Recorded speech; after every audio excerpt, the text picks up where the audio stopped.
Entre tristesse et découragement, Xavier découvre son champ avec fatalisme. Ces 75 hectares de colza qu'il a plantés s'avèrent complètement ravagés par le froid et le gel. Les plantes sont en train de périr seulement maintenant. Jusqu'à présent, on avait l'impression que la plante avait supporté. La maladie a fait sa place au niveau du collet, du fait du gel. Il y a eu des nécroses qui se sont créées, les champignons se sont mis sur le collet.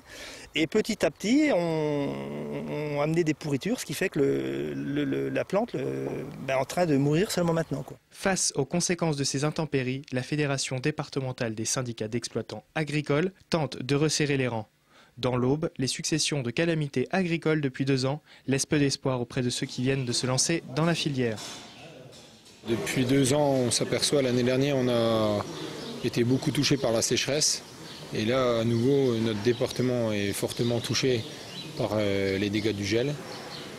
L'année dernière, on a rencontré de problèmes d'approvisionnement en paille. Notre département s'en est sorti, mais on n'a pas les stocks qui sont importants. Et aujourd'hui, on s'aperçoit que cette année, ça va être encore un très gros problème.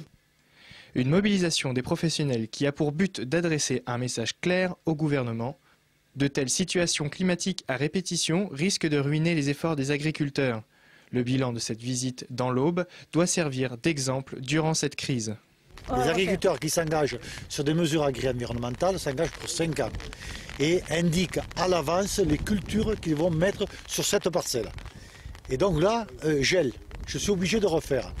Donc il est temps que la réalité, l'agronomie, le travail des paysans soient pris en compte, qu'on puisse considérer que le gel est bien une situation exceptionnelle. Voilà. Jusqu'ici, ça n'est pas le cas. Nous allons le remonter dès jeudi au ministère de l'Agriculture.